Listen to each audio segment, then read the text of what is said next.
of infidelity. I get a leg free of the covers, put a cold bare foot on the carpet. I lost a sock in the night. Like the dream, it's now gone forever. I don't know where all my missing socks go. But wherever they are, I hope they're happy.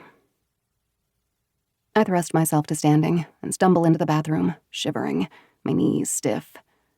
I avoid the mirror as best I can. Lately, my reflection has been the bearer of bad news. You're tired, it tells me. You're sad. You're getting older. Last week, I spent over an hour examining a line on my forehead that I could have sworn appeared overnight. The line shouldn't bother me as much as it does. It really bothers me. It instigates these spells of debilitating angst that punctuate a bland general malaise. Upon the arrival of my new forehead wrinkle, I Googled existential crisis directly after I Googled Botox. I'm aware that my imminent birthday is exacerbating this angst, but it's not like there's anything I can do about it. There's no cure for getting older, no solution for the harsh seep of time, save for maybe an attitude adjustment, a positive outlook, which I'm incapable of. Best I can do is acquiesce. I don't know. I talked to Naomi about it, but she couldn't relate. Her life is a wild, glamorous adventure. I squirt out some toothpaste, brush my teeth with my back to the mirror, turning to the sink only to spit. So, I know you hate surprises, Joel says, scooping some coffee grounds into a refillable pod. He pops it into the Keurig and turns to me, rubbing his stubble like he always does when he's nervous. I hope that's the end of your sentence, I say, and lick a knife clean of peanut butter, then stuff it into the dishwasher, which is somehow already full. I emptied this last night. I know I did. Do we have a ghost? A ghost that uses all our dishes while we sleep?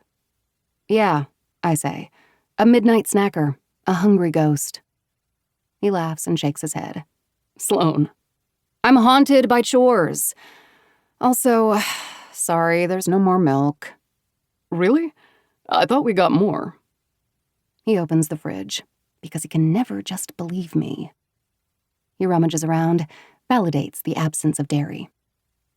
Ghost must have gotten to it, I say, imagining an ethereal floating milk mustache. You should try it black. I'm not cool like you. I grind my own beans, prefer a French press. Maybe because I'm a snob, or maybe because freshman year of college, I lost my virginity to a random guy at a party, and in the morning, in his grimy off-campus apartment, he put on a Jimmy Campbell record and made me coffee with a French press, and I felt special for 5 seconds. Felt cool, like an adult, like I wasn't a girl anymore. I left that morning thinking, this is the kind of woman I am, the kind who takes a lover, the kind who drinks strong French press coffee. I never saw the guy again, but leave it to teen me to let a complete stranger spoil me to the ordinary, to allow myself to be ruined for what's simple and easy, in favor of some romantic notion of who I imagined I would be. I've abandoned enough of that idealized self. The French press is my last holdout, though it is kind of a pain to wash. Guess I'm going out, Joel says, sighing. Do we need anything else? I shrug. Not that I can think of. Oh, he says, tossing up his keys and catching them in the opposite hand. Birthday surprise. You want to hear it? Okay, I say, battling a sudden bout of stress-induced nausea.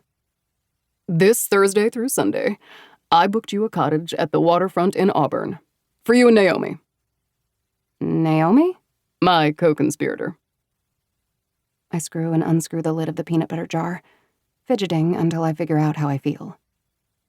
This is the exact reaction I was hoping for, Joel says. He's joking, but I can sense the frustration lurking under the surface. I can see its dorsal fin. I start. That place is so expensive.